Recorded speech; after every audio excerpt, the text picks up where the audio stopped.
That's the arena, the Advent Health Arena, which will be home to this year's NBA Finals. Tonight, it's home to the Clippers and the Nuggets. Here's our starting lineups. Reggie Jackson starting in place of Patrick Beverley, still out with a calf injury. Meanwhile, the Nuggets still out with Gary Harris and Will Barton. Two starters are out. So Michael Porter Jr., who has burst onto the scene, remains a starter, as does Torrey Craig. And we're set to go for the 7th seeding game for both these teams. Again, both teams 3-3 in the restart, but both teams have not played with a full deck. With injuries and COVID-related illnesses, as Kawh Leonard nails the jumper there. Getting just some kind of continuity, some kind of rhythm in the last couple of games is the #1 thing on the agenda for these teams, Doris. I think it's really almost feels like across the board. Too much fouling across the board as you're going to get a timeout here. Leonard with a gorgeous feed and Zubac's rolling beautifully. But he's been really good for them. Zubac on both ends. Kawh Leonard nails the jumper there. Their defense much improved. Plumlee a bad pass. Paul George looking to push. But their defense has been poor here in the bubble. And a foul call on Plumlee. The follow won't count. George instead will shoot two. This, as you can tell from the virtual fans chant, a Nuggets considered a Nuggets home game. Reggie Jackson ball fake to get rid of the defender. Paul George answers with a three-pointer. Leonard guarding by Grant. Grant is a very good versatile defender.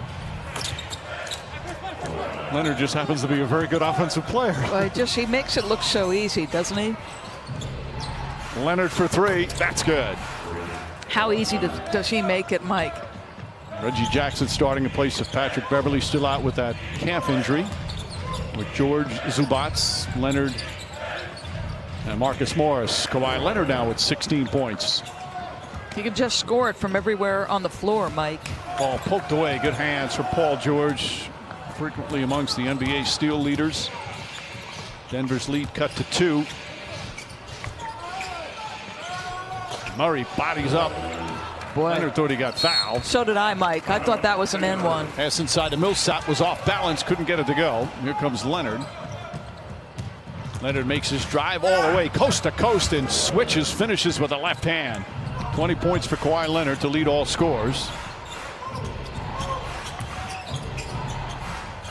Paul George gets another good look. That one goes down. Just his second three-pointer, but it gives the Clippers equaling their largest lead. 11 straight points now from the Clippers. Paul George now, that's back-to-back threes. He started 1 for 6, but he's hit 2 in a row. Leonard with the steal, goes at Zubac and lays it up and in with the left hand. But they get it done quickly. Paul George over Plumlee, nails the three. 8 to shoot. Boy, that's just great hands from Paul George. George finds Lou Williams. Williams for 3. Lou Williams lighting it up here. He's got 18 now, and we're tied again. George throws that one down, back to a 1-point game. Boy, I just feel like they can't catch a break, Houston. My goodness gracious. Marcus Morris for 3. That's his first three-pointer. He was 0 for 5. And that puts him up 9. That's the largest lead by either team. Paul George finds room and the foul. Stronger than you think. I mean, Mason Plumlee's a big body, but he got him stood up and it was trouble. It just goes right to his strong hand. I'm not sure why. I get it, like Mason, you're trying to contest in case he pulls the trigger on that 3, but as soon as he went with that lead foot, Paul just attacked it. George now at 25. That's what he's been averaging in the bubble, and so efficient.